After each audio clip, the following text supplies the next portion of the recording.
Hello, I'm Ricky.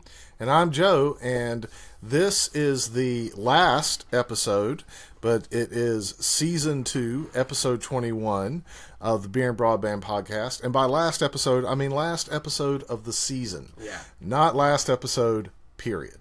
Because we're still going to do this next spring, and we're going to get about 20 episodes in next year, too. So if you've got any thoughts on this, tweet us, let us know. If you got any ideas on how good or how good it didn't go. That was improper English. So for this episode, we just finished bottling our last batch of cider. And we have had a bad run this year of trying to age things. Yeah. And I think it might be my house and my luck. Maybe I'm just doing something wrong. I'm not holding my nose right. Yeah, I don't know. I mean, the thing of when you do homebrew at home and you don't have a lot of equipment, you really are at the mercy to, like, how warm is your house right now? Even if you've got AC. What's the good place to put it? The first brewing I ever did was in, like, an old apartment, which only did, like, 1 gallons, which aren't quite as sensitive. Yeah. So those always went fine. Then we moved into our second apartment when we started this podcast. We had those big pantries, or at least my place had the big pantry. That was really successful. I guess I took that for granted.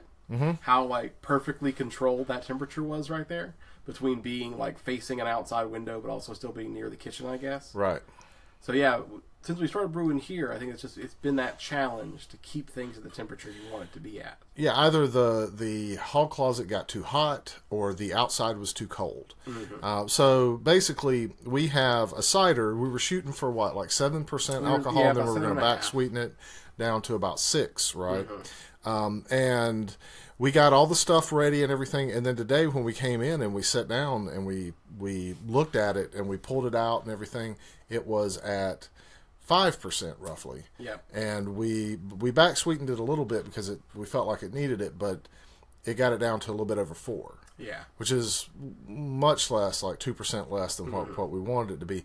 And not so this isn't because we want it to be overly alcoholic, but more because the alcohol does add some flavor to the cider, and we felt like if it's at 4 or less, it adds too little flavor.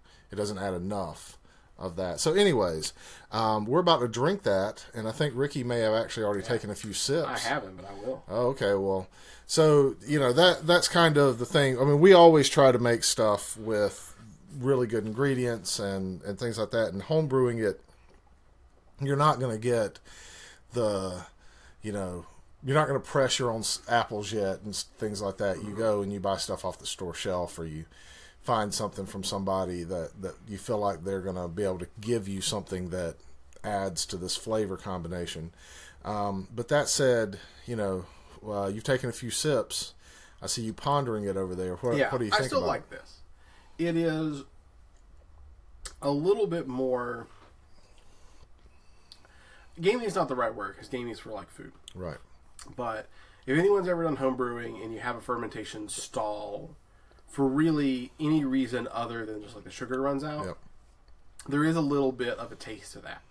The yeast, if it gets too hot or too cold or runs out of other nutrients, imparts a little bit of a flavor that's not necessarily bad.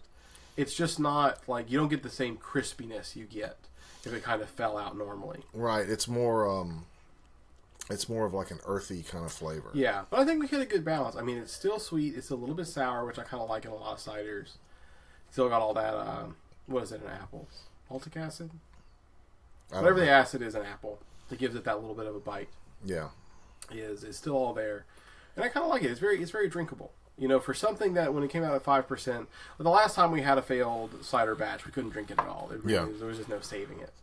But this one saved pretty well, and we probably could have even saved a little bit more if we had brought other stuff. Since we were planning for like 7.5%, we wanted to get to 6%. When it's like a 5-gallon thing, you want to put 2 gallons of another liquid in it.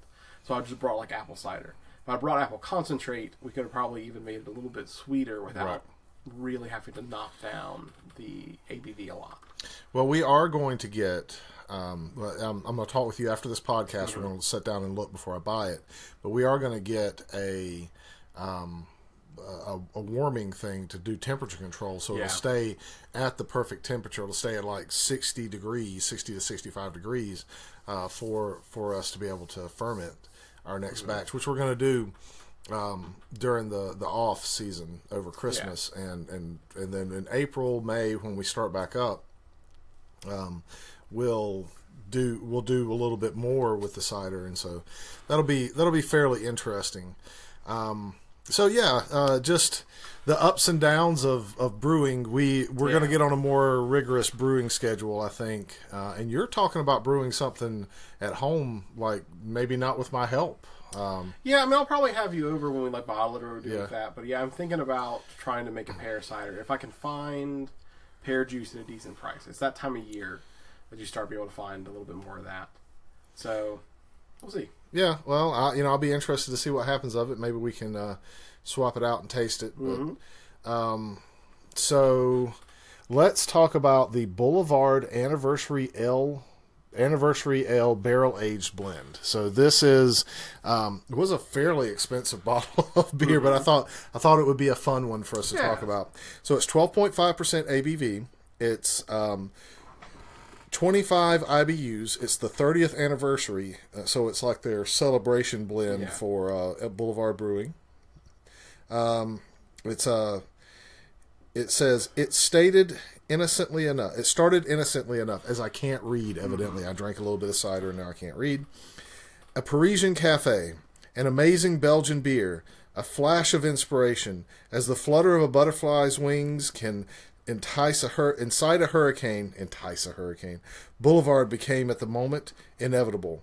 Inspired by John's desire to do something different, we created this complex, elegant blend to mark a milestone. Raise a glass, join the celebration. That is all it says. So, like I said, it's 12.5% ABV and 25 IBU. So, not too bitter, according to what they're saying there. So. Yeah, it's really not. It's very smooth. Ooh, yeah. It just kind of feels like almost a little bit more refined of the other barrel-aged Boulevards we've had. It is. It's just a little bit smoother, a little bit crisper.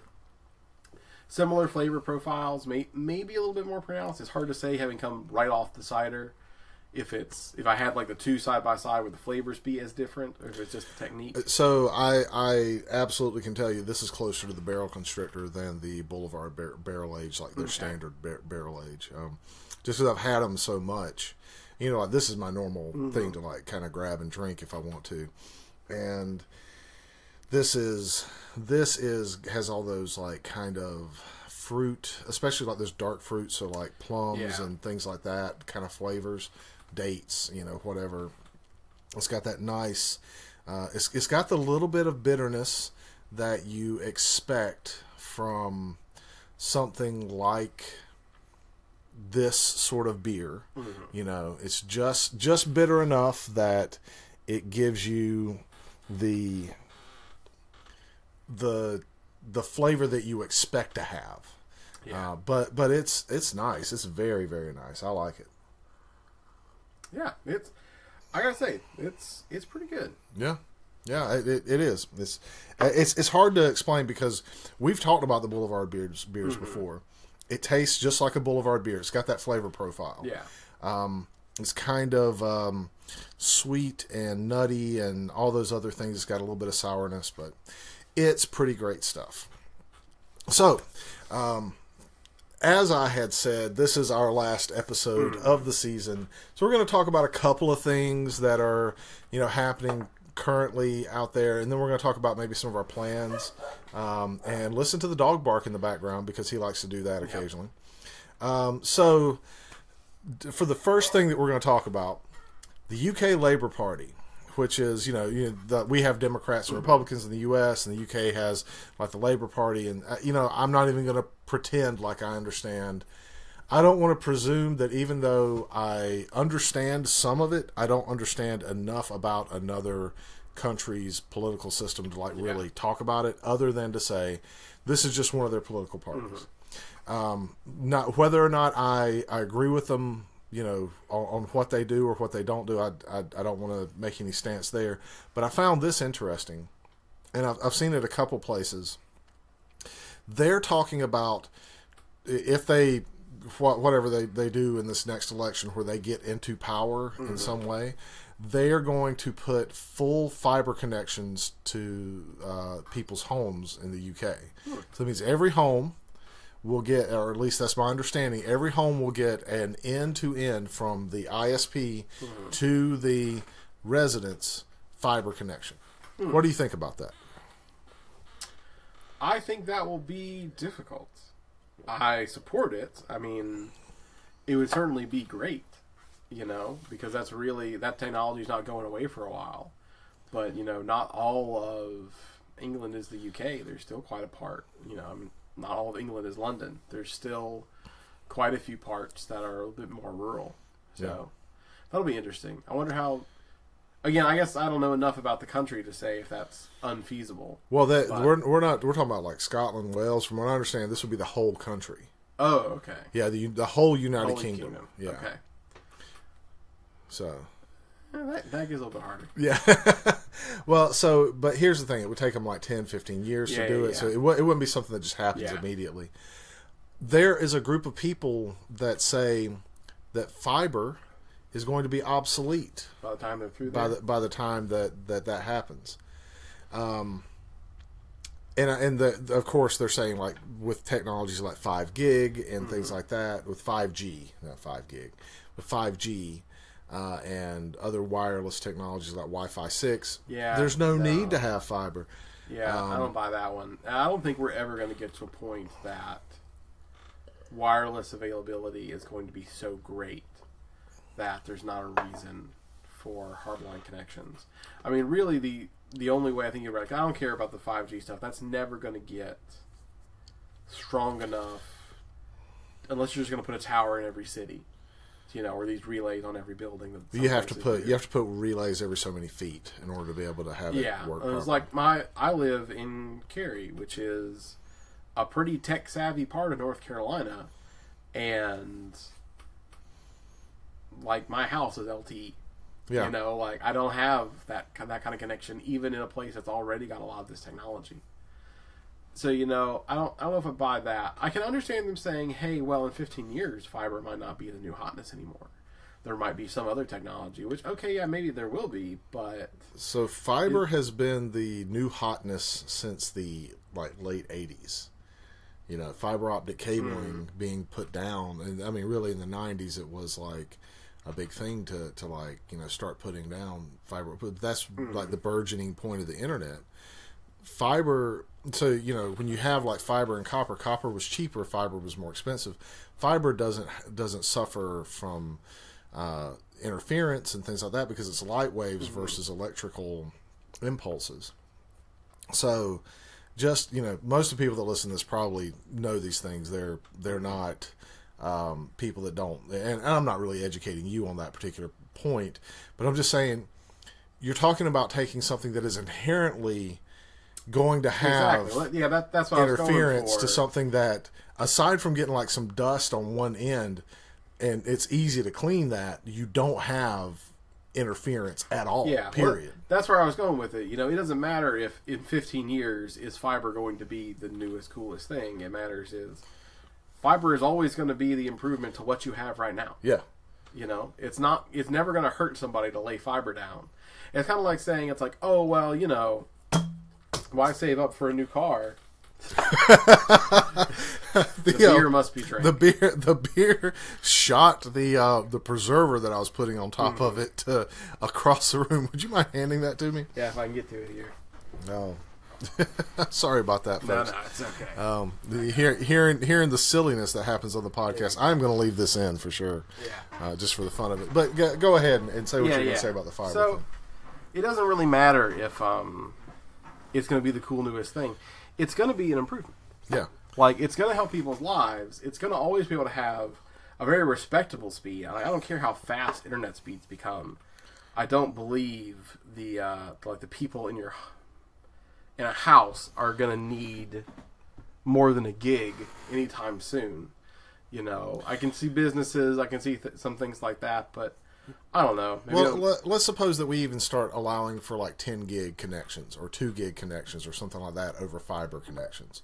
Which I mean, you can do 10 gig on copper, but it's really difficult.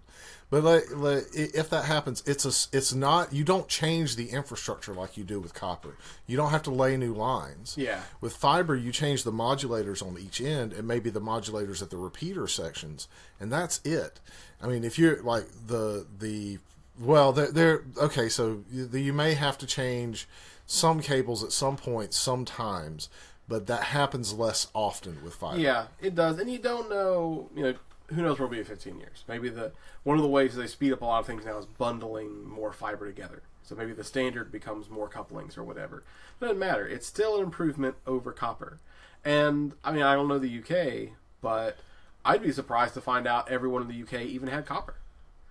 There's plenty of like rural farmlands in the UK that, for all we know, they're dealing with crappy wireless like our buddy Thomas is. Yeah. It'd be huge for them to be able to have copper directly to fiber. I totally agree. But I think having, regardless of whether we're talking about, just a wired based infrastructure is always going to be more reliable and less susceptible to just general junk.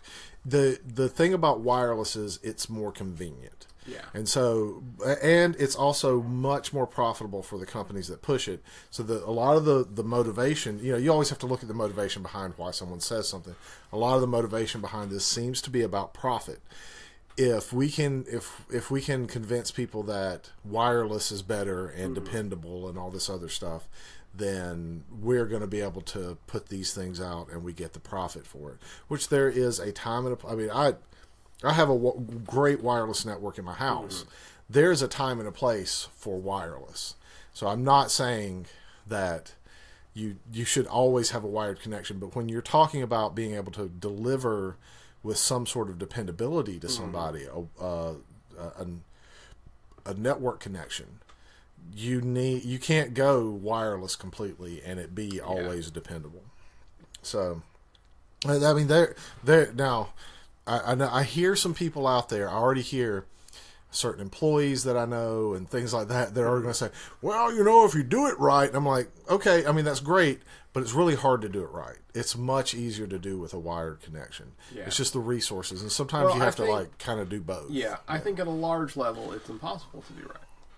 Like, you can always do okay. When we're saying, Joe, set up a wireless network in your house, yeah, you can do that right. Yeah.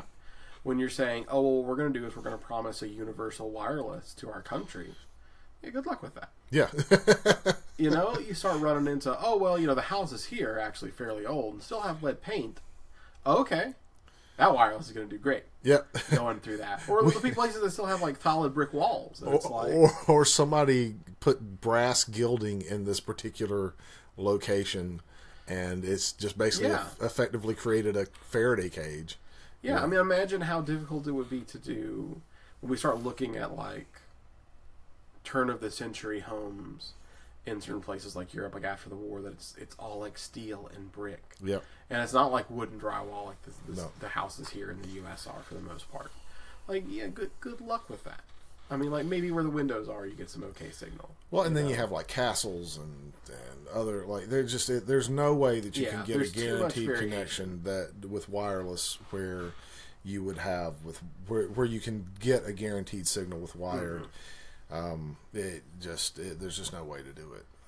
So yeah, I mean, I think we agree on that, and I think I am kind of jealous that they get full fiber to the house, even though I have a fiber connection to my house. Yeah. So like, I get a gig fiber connection to my home because I use Google Fiber. Mm-hmm. Just putting that out there.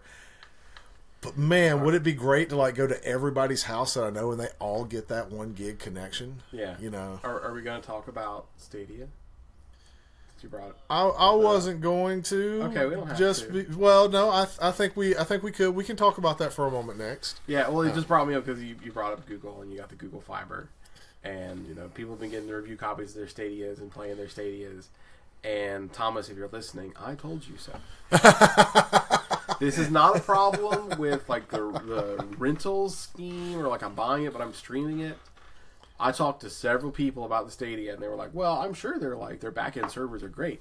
And I'm sure they are. Google knows how to make a data center. I've got no qualms that their back-end system can render Call of Duty to 1 million people. But it's still got to go over the public internet. Yep. And that's what's killing people. We're taking the worst part of multiplayer games, the lag, and we're putting it in your single-player experience. Yep. It's there's been a lot of people complaining about that. And one person I was listening to... But they have negative latency. Yeah. Are you saying there's such a thing as positive latency? It's predictive. Well, we know the latency's coming, so we stand against it. But like Google had come out and like they talk about well, we don't. ISPs are smart. ISPs wouldn't give you bad service, and it's like, well, where do you live? In California. Well, that's one of the things that brought up. I'm sure a lot of testing happened in their area, which Silicon Valley has some of the best network infrastructure in the country. Yep. So it makes if not the world, it makes sense. But that got hit, and then one person was going through. It's like, yep, I've already hit my data cap this month. I was like, oh yeah, you data cap people. Yep. What are you gonna do? So that's just my little smugness. Yeah, that's a ridiculous idea. Stadia. I wasn't even going to talk about it because number one, it hasn't been out long enough, but we talked about the whole negative latency thing before. Yeah. That is against the laws of physics. That's marketing bullshit. Yeah. Basically. We're predicting it'll happen, so we'll try and correct for you. That's like saying, it's like it was like kids shows when I was growing up. It's like the kids have destroyed the living room, so instead of cleaning the living room, they put like a picture in the doorway of a clean living room, hoping it'll trick their parents. Exactly. It's dumb. It's negative cleaning. Well, it's any game streaming service. Or any sort of app streaming or app rental or anything like that service, especially one that's as expensive as Stadia, where you have to buy equipment and you have to get all this other stuff. You don't own that stuff. Yeah. Like you don't and not in any way, shape, form, or fashion do you own that stuff. So like you don't have a physical disc, nothing like that. You don't have it's not DRM. Mm-hmm.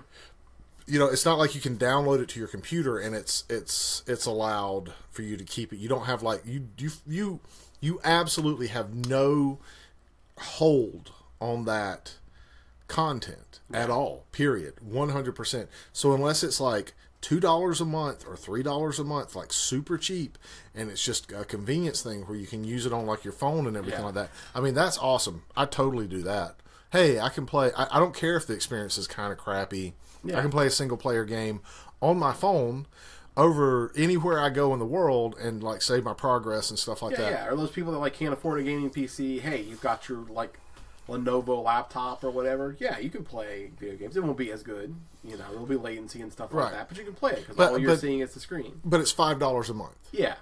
That's you have to buy the freaking game. Exactly. You're doing everything you'd have to do if you had a gaming PC. And a lot of people that are playing it have the gaming PC. Yeah, exactly. They're just like, oh, but wouldn't this be so cool?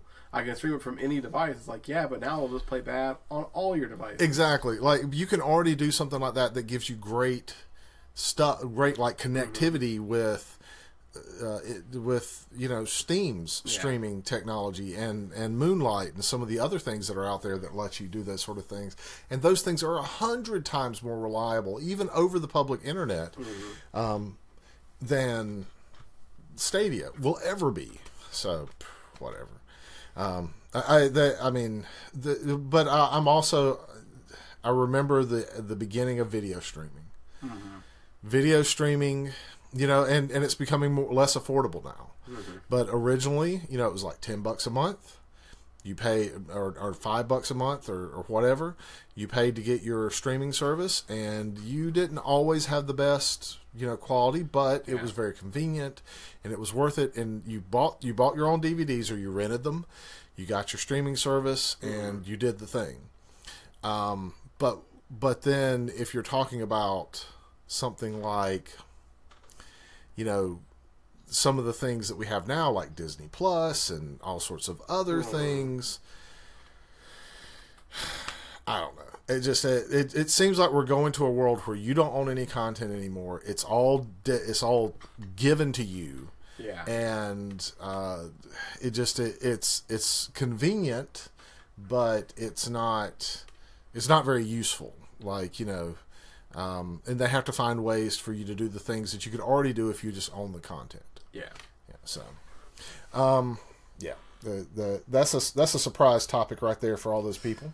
So on a another note, that AMD, you know what's been going on with AMD lately with processors and everything. Have you heard about this? Heard a little bit about it, but I'm not super informed. All right, so AMD 3rd gen, their new Ryzen and all their other 3rd gen processors have come out. So they've gotten some great stuff. So we're talking about the 30 whatever X or the 30 whatever S or the 30 whatever. So like they have the 3500, the 3300, the 3000, all that stuff, like 3240, and then they have like increments within it. So you're talking about something that uses fewer or has more core count, generally within 0.2 to 0.3 gigahertz of single-threaded performance with Intel, maybe $100 to $200 less per processor, and the performance on multi-threading just blows Intel stuff out of the water. So now I'm neither a fanboy of Intel nor AMD, and I have Intel processors in my computers right now. I'm just saying that to begin with. But to educate you on this, they released something called the 3950X, which is their flagship processor. So it boosts up to about 5 gigahertz with on single core. It's like 4.7 gigahertz. So Intel, their processors are somewhere around 4 to 4.5 gigahertz right now. With their single core boost, sometimes they'll boost up to 5 gigahertz. Their big daddy processor that this would be compared to boosts up to 5 gigahertz. They're multi-threaded, so they have 16 cores, 32 threads. Intel, 16 core, 32 threads. So those exist. In a lot of optimization where things are properly optimized benchmarks, this processor is beating the similarly spec'd Intel processor. And here's the kicker: how much do you think that this thing would cost? Probably a good $200-300 less than the Intel one. It's like half the price. Really? Yeah. So like $700 versus $1,500-1,200, something like that. So just putting that out there. Yeah. This is the way it is. I don't have like a list here. I've never been paid by AMD to give out any information, so I don't have all the facts about everything. Yeah. But at some point last year, when we were talking about Ryzen and like their 2nd gen Ryzen, and I said, I've been thinking about my next computer might be a Ryzen computer, and you said you wouldn't build one. You wouldn't build an AMD processor with an NVIDIA. Yeah, I'm always worried about driver support because specifically if I need something powerful, it's for video games, and AMD has not had the best drivers for it. Well, we're not talking about for the graphics card. We're talking about for the processor. It doesn't matter. CPU has the same thing. I mean, not to the same extent that a graphics card does, but so I think that AMD first was the first to 64 gigs, and it used to be the other way around. AMD always had the best support for their drivers and their Windows compatibility and game compatibility because they were the first to the line, and Intel didn't make it when it came to 64-bit processors. Now it seems like AMD is hitting that stride again. Yeah, if they're in that area, then I might strongly consider it. Yeah. The thing that's gotten me with AMD for the last couple generations has just been that, it's not quite as powerful, but it's cheaper, which I'm fine with that trade-off. It's the, I can do a lot of things to like make an experience better if something is slightly underpowered.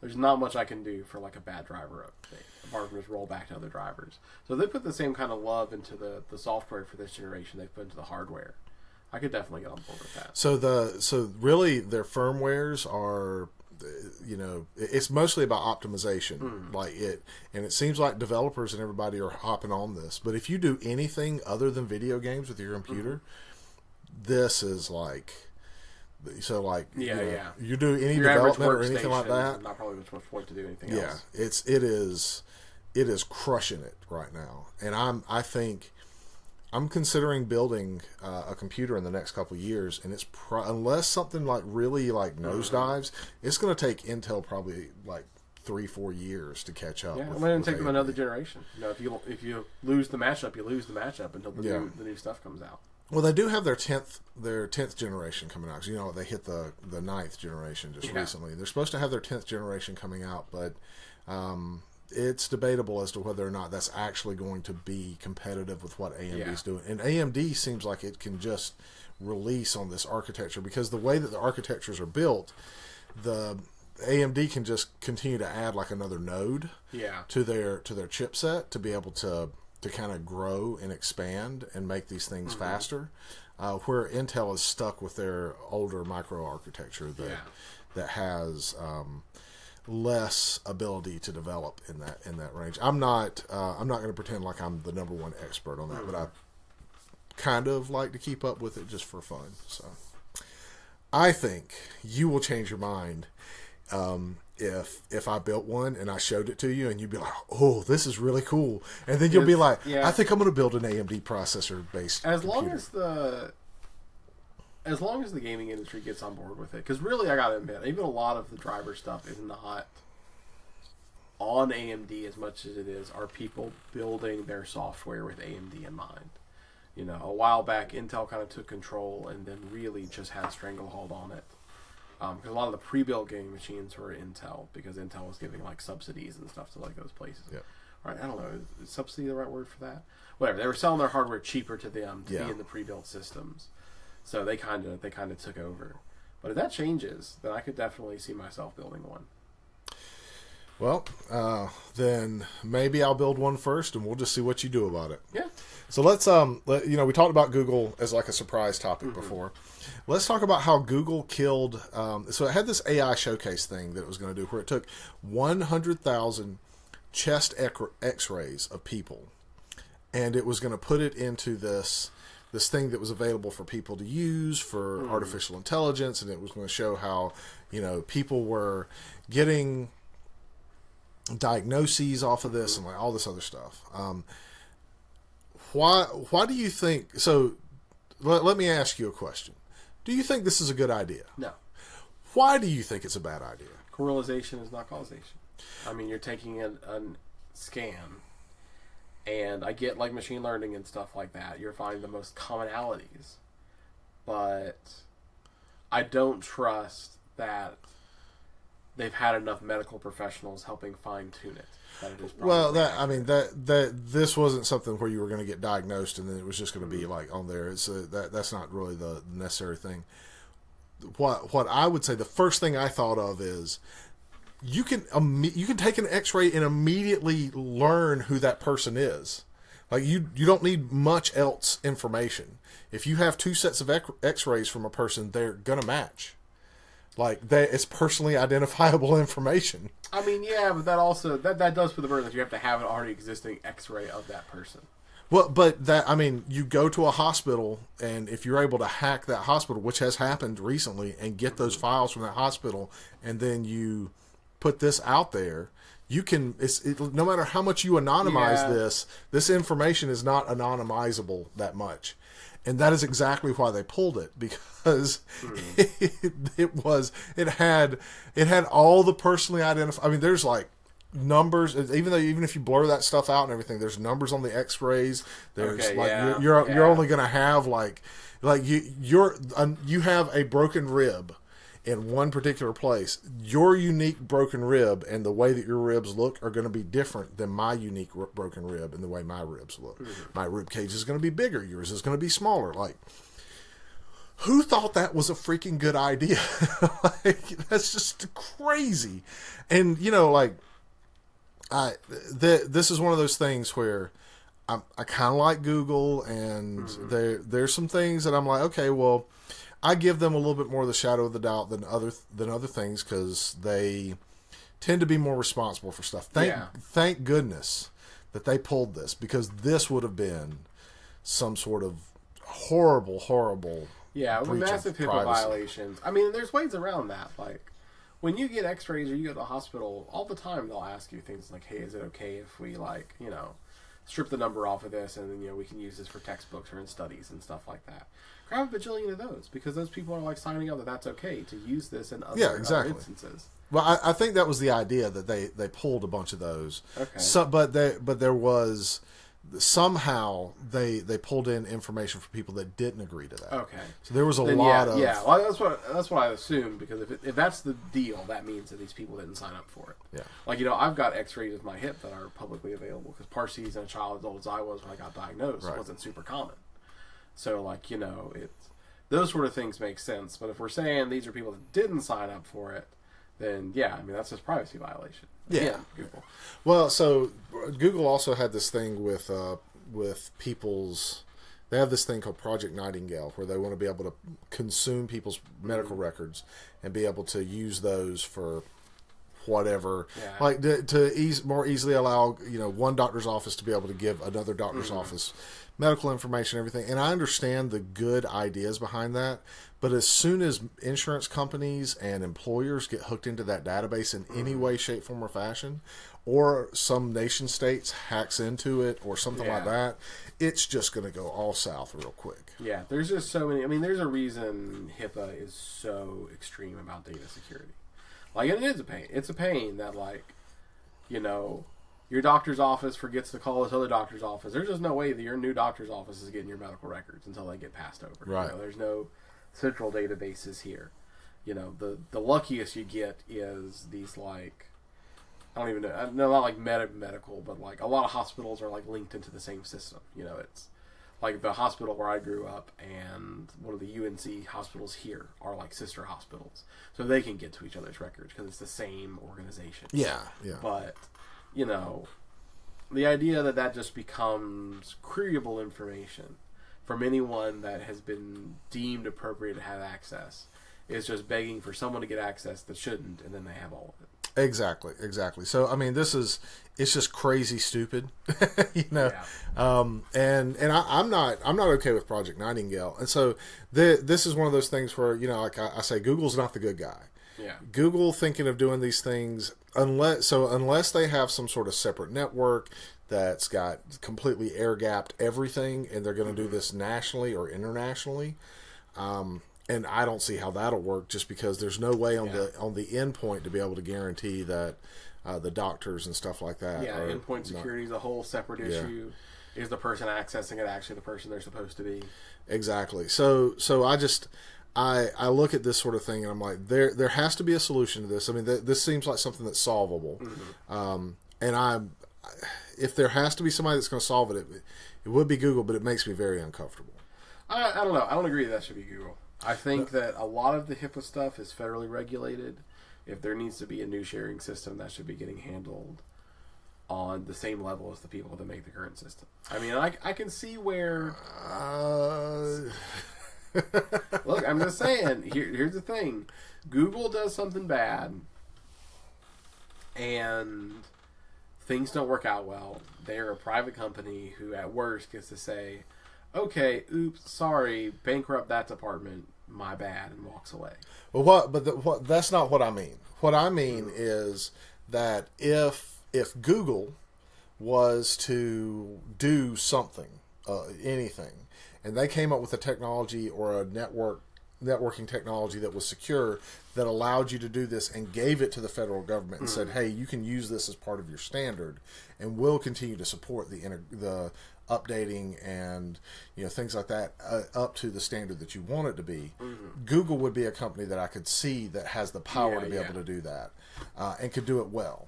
You know, there are smaller companies that I think could come up with ideas, but they wouldn't have the clout or the overall ability to be able to they push wouldn't have those the things. manpower to do the So integration. I'm not saying Google should. I'm saying if there was a company out there, it would be a type of company like a Google or an Apple or something like that. Yeah. So, and it shouldn't be. I agree with you 100%. Yeah. They shouldn't be but at the same time, the government is not competent when it comes. They're so far behind in technology. They're not competent when it comes to being able to create new things. They're good at creating new policies, but when it comes to implementing how to do that in a technological way, that's not so much them. They have to rely on other companies.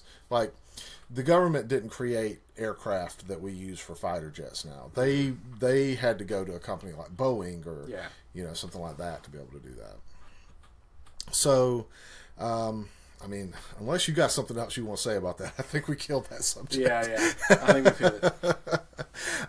So we kind of talked about our apple cider base. This didn't turn out as well as I was hoping that it would. I like it. I'm going to drink the ones that I have. I'll probably kill them in like a couple of weeks, but it could have been better if it had gone to the percentage we wanted. I think it would have been a lot better because I think we've talked about it in way earlier episodes. We've discussed like the process of brewing. All of the flavor of fruit is in their sugars. If you take like blueberry juice and you take apple juice and you ferment it dry, they have almost an identical flavor. We ate up a lot of apple sugars and then didn't get to put as much back in as we wanted. So I brought 2 gallons of cider, we only used 1. And you were there to taste it. When the first half gallon, a little bit, but you could barely taste the apple. An extra half gallon on that, and there's a noticeable apple flavor. If we had gone to add a bit more in, it would have been still a little bit sour, but sweeter. I brought ones over that had been spiced, so there would have been more spice into it. It's certainly, of anything that we've made that didn't turn out right, I think it's the most drinkable of all the things that didn't turn out right. Right. But it's definitely not what we were aiming for. Right, and I mean, like the mead last time, it just didn't turn out right. It didn't taste the way we wanted it to. Yeah. I'm not as excited about this, but I'm thinking that if we keep down this path, we'll be able to get something like what we were producing last year, which was really good stuff. So I'm looking forward to that, and we're going to try again. I think probably like in a week or 2 weeks. I don't know. Yeah. Do something like that. So. We'll let you know I guess we'll have gone through 2 iterations of this, so we should have some good reports by the next time we come back around. We should have more than 2 iterations, shouldn't we? Because our next episode is going to be around springtime. So if it's a month and a half each time, and we have 3 months before we. That's true. In my head, it wasn't taking that long, but I guess by the time we drink it all, But I think we're probably going to hit, if the next batch turns out okay, we're probably going to start hitting a stride where when we bottle one, we start on the next one. I think we might have 3. Yeah. Three possible like batches that we've started, but I don't think we'll know anything about the 3rd batch when we start recording. Could be, for like the first episode, maybe not. Yeah. So this, like we talked about, this is our last episode for this season, which is great. Because we're going to have like some time off for the holidays. Thanksgiving's coming up pretty soon. We were doing like traditionally like Christmas episodes and stuff, but I think we're going to skip that this year.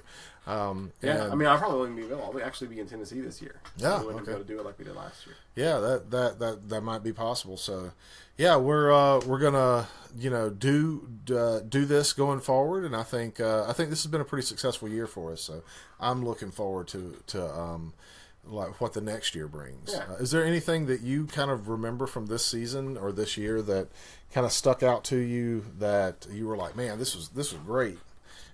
This was awesome. I had a lot more fun. And it's not like I didn't like enjoy doing it before, but breaking it up, it really the first couple episodes. I mean, even these are much more casual. I think when we were trying to record like every single weekend, like it didn't become a job, but there was a lot of pressure. Like, okay, we got to get in here, we got to record for 2 hours. Then we can go do whatever. There was a lot more you have to have a break, come back to, and we had I think more fun conversations. We got to talk about more things than we normally do. I agree. We let some stuff kind of pile up, and we got to have some. And I think one of the things I think I'm going to do next year less is I I think, we might pick one technology topic and we talk about it, and we talk more about brewing next year. Okay. Just because... We'll certainly be doing more of it. Yeah. Well, but also, I mean, there's a lot of people out there that are talking about both topics, and not as many people talk about both of them together. Yeah. But I think it would be a good thing if we go forward focusing more on brewing, and the things that we love about that, and just some of the geeky things that we like, aside from that, whether it's the Avengers movies or whatever else is coming out, making my office better. We have an interest in working from home and being able to do neat things like that. And I think being able to blend those things together is what's fun about our podcast. Yeah. But at the same time, we've focused on just kind of talking about the news and things that have come up in the news. Yeah. And I think that maybe going forward, like maybe talking about maybe some more like technology reviews, or like maybe I'll build a computer next year. Just something I'm kind of thinking about. So we'll see. That said, if anybody out there really wants to talk about anything or kind of tell us what they thought was their most fun thing of this season, it'd be great. My favorite episode so far has been the one where we talked about the beers from Alski Brewing, because I felt like that was a lot of fun, and it was like a nice little like hop in. That's why we have 21 episodes instead of 20 this season, and so on and so forth. So that was kind of fun. Well, otherwise, guys, thank you so much for listening. Thank you so much for attending our Season 2 of Beer and Broadband. We'd love to hear more from you, and hopefully in the future you'll continue to listen to us. So we'll see you around spring, probably around May. So be watching out for and make sure to have your subscriptions updated so that you get the first episode when it comes out. Otherwise, thanks for listening, and we'll catch you in the spring.